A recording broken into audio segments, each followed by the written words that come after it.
Hello students, आज हम शुरू करेंगे डीएलएड चतुर्थ सेमेस्टर विज्ञान। इसमें हम आज पढ़ेंगे उत्परिवर्तनवाद की आलोचना कि मतलब ये ह्यूगो डी ब्रीज ने जो उत्परिवर्तनवाद का सिद्धांत उन्होंने दिया था उसकी आलोचना के मुख्य बिंदु क्या हैं, क्यों आलोचना हुई वैज्ञानिकों द्वारा, इनके सिद्धांत को क्यों अस्वीकार कर दिया गया और जो है इसे क्यों मतलब इस तरह से इसकी आलोचना हुई है। तो इसमें हम देख रहे हैं कि सबसे पहला कारण जो आलोचना का इनका था, इनके सिद्धांत की, जो उसमें चूँकि उन्होंने बताया कि उत्परिवर्तन जो है लाभदायक भी हो सकते हैं, लेकिन तो यहाँ क्या है, यहाँ बताया गया कि उत्परिवर्तन सामान्यतः हानिकारक होते हैं। मतलब उत्परिवर्तन जो होता है वो जो है सामान्यतया वो ज़्यादा से ज़्यादा जो है हानिकारक ही होता है, क्योंकि कोई भी जीव जो होता है वो अपने पर्यावरण में, वो अपने वातावरण के अनुकूल जो पूरा वो अनुकूलित होता है। ऐसे में किसी प्रकार का उसमें अगर अचानक परिवर्तन हो जाए उनके जो है और अनिश्चित परिवर्तन जो हो जाएगा तो उनकी अनुकूलन क्षमता जो है नष्ट हो जाएगी। जब अनुकूलन क्षमता नष्ट हो जाएगी तो वह जीव जो है मतलब इस बात को जो है वो इन्होंने जो है स्पष्ट नहीं कर पाए। जब भाई जीव अनुकूलित नहीं हो पाएगा वातावरण के, स्वतः ही वो नष्ट हो जाएगा। तो इस तरह से ये इस बात को जो है ह्यूगो डी ब्रीज ने जो है स्पष्ट नहीं किया है अपने उस सिद्धांत में।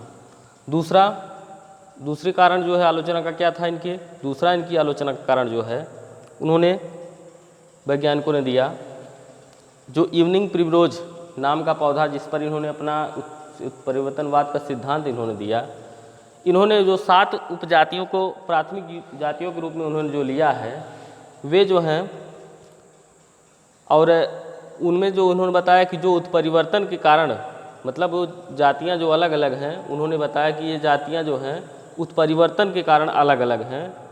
ऐसी बात नहीं है, क्योंकि ये जो है अस्थिर परिवर्तनों के कारण जो है इस प्रकार दिखाई दी, मतलब कि जो गुणसूत्रों की संख्या में परिवर्तन के कारण जो है वो बदलती रहती हैं।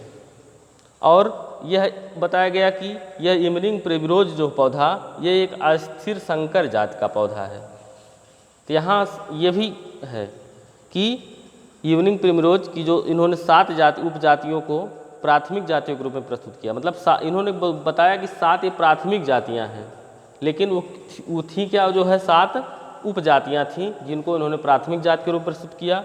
और उन्होंने बताया कि ये उत्परिवर्तन के कारण जो है ये अलग अलग जातियाँ उत्पन्न हुई हैं।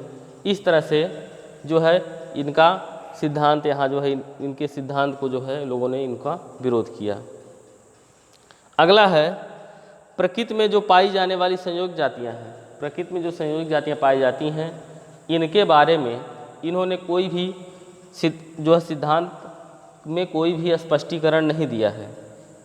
और लेकिन यहाँ उत्परिवर्तन जो होते हैं इन्होंने बताया अनिश्चित, विच्छिन्न, आकस्मिक तथा निरुद्देश्य भी होते हुए समझे जाते हैं, उन्होंने बताया।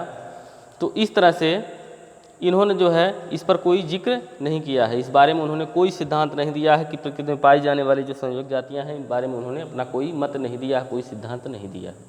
इस तरह से इनके जो है सिद्धांतों की आलोचना हुई। तो इस तरह से आप समझ गए होंगे इन्होंने 3 कारण थे, 3 कारण से जो है उनके सिद्धांतों की आलोचना हुई है। इसका स्क्रीनशॉट आप ले सकते हैं। तो चलिए आगे हम अब अगले क्रम की ओर बढ़ते हैं। तो अगले क्रम में है जैव विकास में उत्परिवर्तन का क्या महत्व है। जैव विकास में उत्परिवर्तन का महत्व।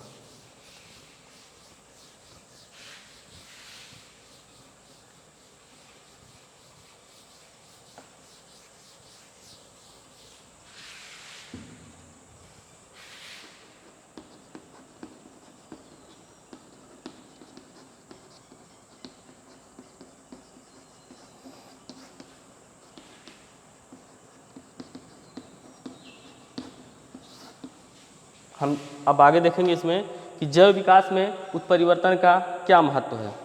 क्योंकि वर्तमान समय में जो है आधुनिक युग में हमारी टेक्नोलॉजी विकसित हो गई है, हमारे रिसर्च जो संस्थान हैं उनमें जो है प्रोन्नति आई है। इस तरह से इतनी उन्नति के कारण जो है हम लगभग जो है इस जैव विकास के संबंधित जो है अधिक जानकारियाँ उपलब्ध कर पाए हैं।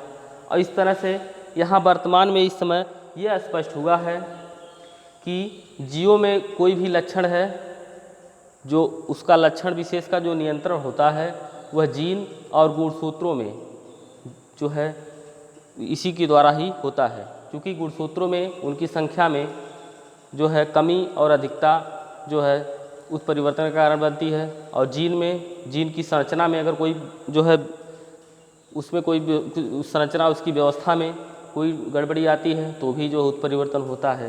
तो यहाँ पर जो है गुणसूत्र जो होता है, गुणसूत्र और जीन ये जो होते हैं आनुवांशिक लक्षणों को एक पीढ़ी से दूसरी पीढ़ी में ट्रांसफ़र करते हैं, एक पीढ़ी से दूसरी पीढ़ी तक ले जाते हैं।